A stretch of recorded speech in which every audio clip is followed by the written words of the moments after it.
Muy buenas tardes amigos de Betel, ya estamos en comunicación desde Canadá con el doctor Pablo Muñoz.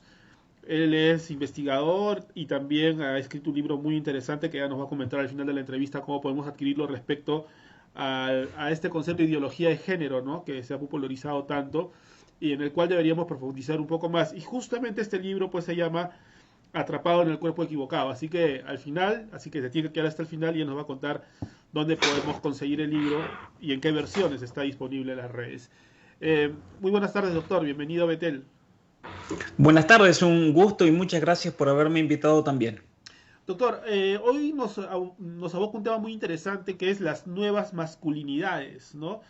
Tal vez podríamos empezar por el concepto de masculinidad, ¿no? ¿Cómo podríamos definir este concepto? Bueno, a ver, eh, partiendo desde el punto de vista de la mujer, porque yo creo que no hay nadie más interesada en el mundo con respecto a buenos hombres que la mujer. ¿Por qué? Porque a ninguna mujer le atrae un hombre débil, un hombre que sea dominado por otros, un hombre sin ideales, que no sepa controlar sus emociones, que no desee superarse a sí mismo, que no posea un espíritu competitivo que lo impulse al éxito.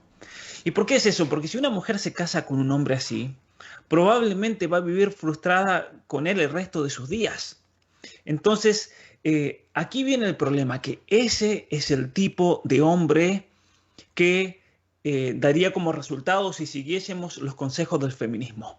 Entonces, si tenemos que definir la masculinidad, debemos definirla como todos aquellos elementos neurológicos que nos constituyen como base, pero también todas las cuestiones afectivas, volitivas, intelectuales que nos hacen un hombre verdadero. Pero obviamente que cuando uno viene a esta tierra, nadie es el ejemplo de hombre verdadero. Eso lo tenemos que ver ejemplificados en otros. Por eso, a lo largo de la historia hemos tenido la imagen del héroe, hemos tenido la imagen del padre de la patria, de los patriotas. Son distintos aspectos que de alguna manera van ejemplificando eso. Y por eso también en la tradición occidental siempre se ha dicho que la imagen del hombre verdadero es Jesucristo.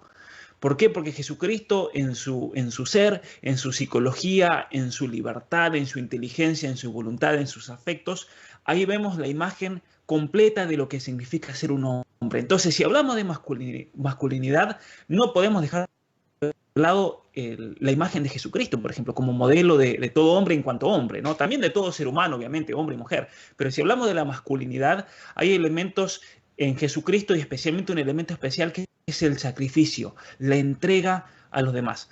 En un curso que yo estoy dando en la actualidad sobre formación personal y para padres, siempre les digo esto a los padres. Tienen que apuntar a que sus hijos tengan esa capacidad de entregarse. Es ahí cuando esos niños realmente han sido educados y han sido por alguna manera, de alguna manera, introducidos propiamente dentro de nuestra sociedad. No queremos hombres egoístas, sino que queremos hombres que se sacrifiquen, que sean héroes, que sepan controlarse a sí mismos, incluso negarse sus propios deseos momentáneos por algún fin superior, ¿no? Como es el tener la familia, entregarse a una esposa, entregarse a los hijos y demás. Bien, ahora yo te comenté una experiencia hace algunos años. Bueno, se hablaba mucho del tema de género, ¿no? Ni feminismo radical como hace 5 o 6 años se habla en medios al menos, ¿no? Y yo leí sobre un taller que decía, ¿no? Las nuevas masculinidades y lo relacionaban mucho con la violencia contra la mujer, ¿no? Digamos, originada entre comillas por el machismo, ¿no? Entonces, cuando yo contacté a esta persona, yo le dije, ¿ustedes qué buscan? ¿Una terapia conductual para controlar la ira?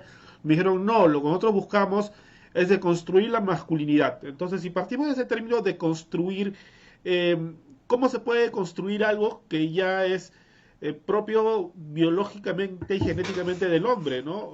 ¿Existe alguna forma de construir esto? Claro, bueno, ahí está la clave. Usted acaba de mencionar la clave. Según esta ideología, no existe una base neurobiológica de la agresividad. La agresividad es algo que lo encontramos en todas las especies. Y eso está inscrito en la misma estructura neurobiológica del ser humano, ya sea del hombre como de la mujer. La mujer también tiene agresividad, lo que pasa es que se manifiesta de otra manera. En el hombre es necesaria esa agresividad porque es esa agresividad lo que lo hace crecer, le hace preocuparse por su familia, por su esposa, por sus hijos, por sacrificarse.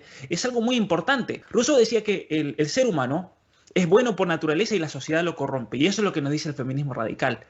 Es la sociedad la que impone un modelo de masculinidad tóxico, porque de hecho hablan de eso, la masculinidad es tóxica y por lo tanto hay que reemplazarlo por una nueva construcción social.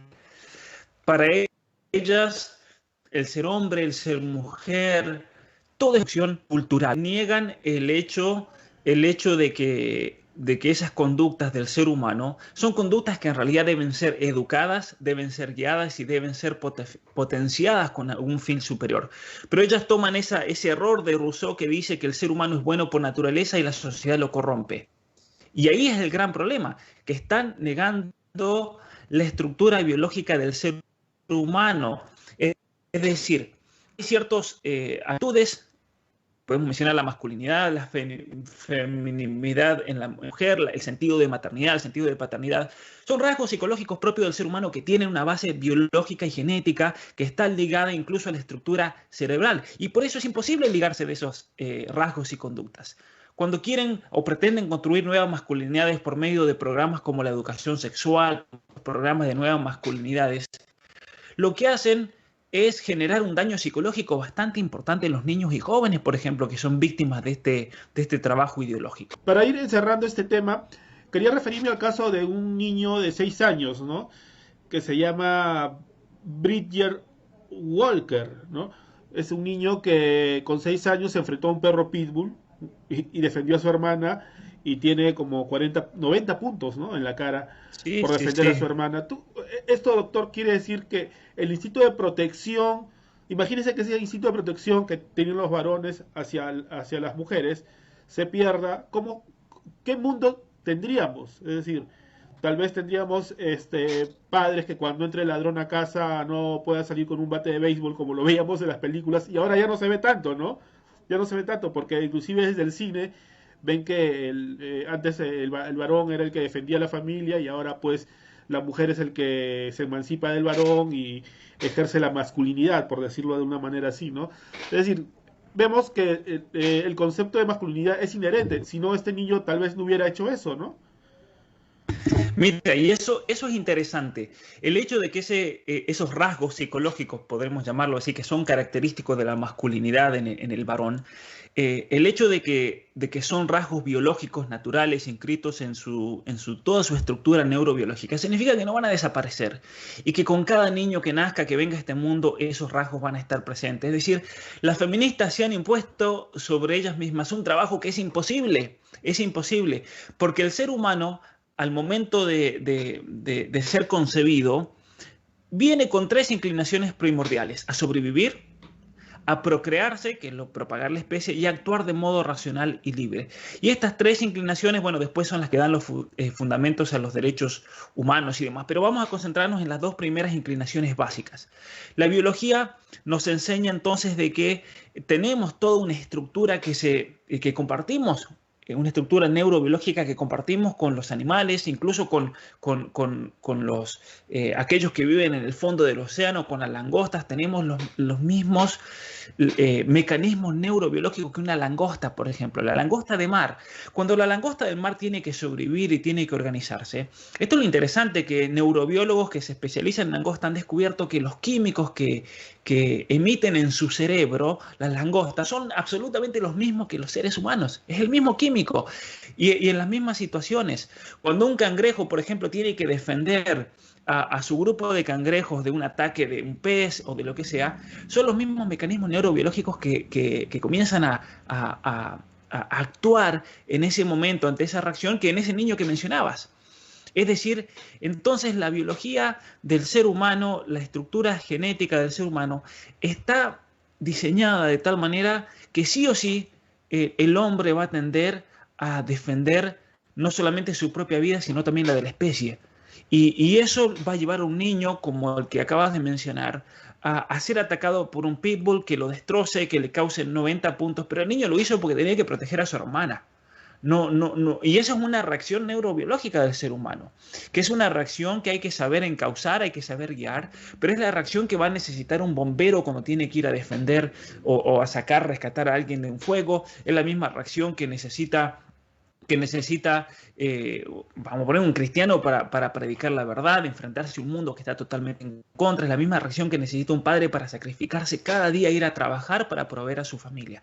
Eso lo podemos ver manifestado en tantos aspectos de la vida del ser humano y que son necesarios. Son necesarios y aquí está el problema, que estas feministas cuando hablan de machismo, de violencia y demás, en vez de encauzar y dirigir esos mecanismos para el bien, lo buscan suprimir. Y no hay nada peor desde el punto de vista psiquiátrico y psicológico que suprimir esos, por así decir, mecanismos naturales, porque es imposible. Y si uno busca suprimir, lo único que logra es que eso sea como cuando uno hierve el agua y hierve, y llega un momento que explota si no tiene una salida. Y va a ser peor. Correcto, doctor. Para terminar, entonces, ¿cuál sería la respuesta desde un punto de vista cristocéntrico y también desde un punto de vista de familia a la violencia que se ven en los hogares? Porque la excusa es esta, ¿no? Como hay hombres que golpean a mujeres, pero también hay mujeres que golpean a niños, hay mujeres que golpean a adultos mayores, hay niños mayores que golpean a niños menores. Entonces, si el problema de fondo es la violencia o es que el hombre como sexo masculino es violento. El problema principal hoy en día, lamentablemente, es que dentro de la familia tenemos un drama gigantesco y es el hecho de que muchas veces los padres no hacen ellos mismos el esfuerzo por educar y perfeccionarse y crecer y especialmente lograr dominar y controlar sus inclinaciones afectivas, inclinaciones sexuales, inclinaciones con respecto a la comida, con respecto al modo como uno vive. Y eso se transmite a los hijos. Se transmite porque los hijos, al no tener a alguien que los guíe, muchas veces se crían de una manera muy desordenada y eso crea un ciclo. El padre alcohólico que luego tiene un hijo alcohólico, que luego va a tener otro hijo alcohólico, que va a tratar a la mujer de mala manera. Y entonces el niño es todo lo que va a ver, el papá mujeriego, el papá que toma, y entonces no va a tener un modelo. No significa que sí o sí va a tener que actuar así, pero al no tener un modelo de vida. Y después lo mismo pasa con la hija. La hija va a ver esa clase de hombre y por lo tanto, al momento de elegir un esposo, no va a tener un estándar alto para ver con quién se va a casar, porque la imagen de hombre de esa niña es de ese padre alcohólico que le pega a la mujer. Entonces estamos en un ciclo y una cadena de no terminar. ¿Cuál es la solución desde el punto de vista cristiano? Presentar la imagen de Cristo como el hombre verdadero. Porque Cristo fue el hombre verdadero, el hombre que si tuvo que actuar con agresividad, por ejemplo, para enfrentarse a la mentira de los fariseos, para enfrentarse a esos mercaderes que estaban haciendo negocios en el templo de su padre, el Cristo que tuvo esa misericordia con la mujer pecadora o con los pecadores en general, con los leprosos, con los que estaban fuera de esta sociedad, el Cristo que tenía paciencia, el Cristo que se levantó ante esa tormenta y la calmó, es decir, era un hombre que controlaba sus emociones, controlaba sus afectividades. Es un hombre que no se regía por esas emociones y movimientos internos, sino que se regía por la voluntad de su padre. Es decir, había hecho su voluntad, la voluntad de su padre y su inteligencia era el conocimiento de Dios. Entonces, yo creo que ese para el cristiano debe ser el modelo de hombre verdadero. ¿Es posible? Ciertamente que es posible con la ayuda de Dios, ser un hombre de bien. Pero si uno es hombre de bien, naturalmente eso va a llevar a tener una relación muy fuerte con sus hijos. Y al haber una relación fuerte entre padres e hijos, la familia va a ser una familia fuerte y nuestra sociedad se va a beneficiar, porque si la sociedad está en declive actualmente es porque hay problemas familiares. Entonces la relación básica en este mundo es la relación de padres con sus hijos y es por eso que los padres deben esmerarse realmente en tener una buena relación, en formarlos bien, pero para eso se tienen que formar ellos mismos también, como condición. Correcto. Y permítame añadir algo, doctor, digamos la osadía. También hay muchos hombres que buscan una madre más que una esposa, ¿no? Cuando buscan una compañera de vida. O sea, ciertamente. es ahí que los roles también de la madre también es clave, es decir, porque, y muchas chicas buscan un papá, ¿no? Entonces ahí vienen las carencias de figuras paternas y maternas correspondientemente. Doctor, para terminar, ¿cómo podemos encontrar la bibliografía que usted ha desarrollado sobre todo este libro tan importante, Atrapado en el cuerpo equivocado? Bueno, sí, mira, este libro es un libro fruto de más o menos más de 16 años de estudio. Atrapado en el cuerpo equivocado es un libro que se puede encontrar en Canadá, en Estados Unidos, en Argentina, Colombia, Costa Rica. En algunos lugares de Europa también lo pueden comprar enviado por correo de los Estados Unidos. Pero es un libro que está para todo el mundo disponible en Amazon en la versión digital. Así que de cualquier país del mundo lo pueden encontrar. El libro Atrapado en el cuerpo equivocado, la ideología de género frente a la ciencia y la filosofía, que yo creo que es el trabajo más completo que hay en contra de esta gran mentira del género que nos quieren imponer en nuestros países por la educación, por la política, por la legislación y demás. Correcto, doctor, muchas gracias. Y también lo pueden buscar en sus redes sociales, ¿no? Para un contacto Sí, directo. también. Me pueden encontrar en todas las redes sociales como Pablo Muñoz Iturrieta y también en mi página web pablomuñoziturrieta.com.